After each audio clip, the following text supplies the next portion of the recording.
Hi, I'm Anna Olson, and it is time to get your jingle bells on because I have an open house menu series that you are going to love. If you're hosting a holiday open house this season, well, you need some casual, easy to make recipes that you know a whole crowd of people are going to love.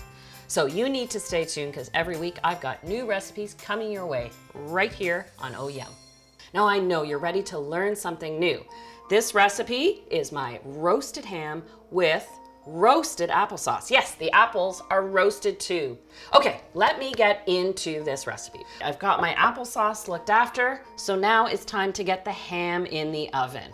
You know what? I love ham as an entertaining roast because you know what? It's just about the easiest roast you can do. You basically have to just warm it all the way through because a smoked cured ham already has the seasoning through it because it's been salt cured and it's been hot smoked, so you just have to cook it and you know it's going to be juicy, flavorful, and it's just really low maintenance. You can take care of everything else you want to do. Now, this is a 4-kilo ham, so I budget 4 hours at 300 degrees. So that's a good general rule depending on the size of your ham. Sometimes when you buy a ham, it has the skin on it. And if you're going to roast the ham with the skin on, you need to score through it. That way it opens up the fat so it bastes as it cooks. This one has the outer skin removed. You can score it if you want, just using a knife. You'll find if you have to cut through skin, you might actually need a sharper knife, like a box cutting style knife. I don't put my ham in the oven dry. I want a little moisture so that I don't develop a crust on the outside. So I use equal amounts water and apple juice or apple cider. So I have half a cup of each here. Great. And that's the appropriate amount for a ham like this, 4 kilos, which will take about 4 hours in a 300-degree oven. Because you can buy ham in so many different sizes, if you have a ham that's twice the size, so 8 kilos, you want to budget 8 hours at 300, double your amount of liquid. But here's a great tip. If you want to serve this for brunch or Christmas morning breakfast, as is the tradition in my house, what I actually do is put the ham in the oven the night before at 300 degrees, and then you're coaxed awake by the beautiful aromas of roasting ham, and that combined with a coffee, to me, that screams Christmas. So I'm gonna pop this in the oven, and really, I can baste once or twice, but there's not a whole lot to do here. So I'll see you in a bit.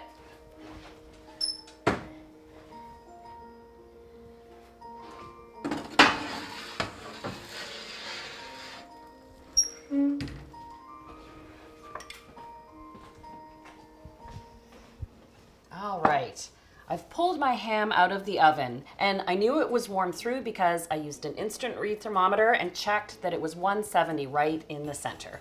Now I know it's heated all the way through and I let it rest for about 10-15 minutes just so when I slice the juices stay in. As you can see, I've set up a bit of a buffet here. When I'm hosting a holiday open house, I love to put out a ham. It's not just for brunch, you know.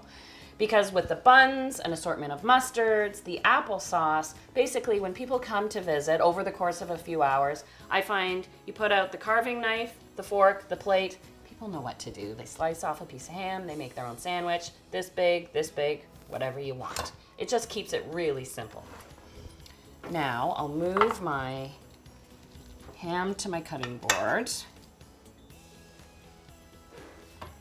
And about half of those juices, the water and the apple cider, evaporated or absorbed into the ham itself. Now some people love the first outside slice because that's the one that had all the basting juices. When I start slicing a ham, what you want to be wary of is the direction of the bone. So what I do is I make a slice horizontally so that when I slice down, I get nice, even slices. Now, people sometimes get very personal when it comes to the thickness. Do you want a thin slice to layer onto a sandwich? Do you want a thick steak-like portion? It's really up to you. Using a knife that's got a little flexibility helps you get around the bone a little bit and actually makes it a bit easier to get those thinner slices. Take your time.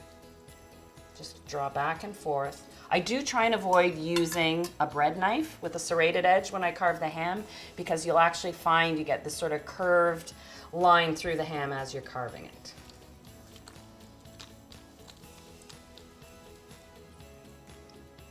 But if you're serving this as part of a brunch or even a dinner leading up to the holidays, it really is. For me, it's a cornerstone roast for the holiday season.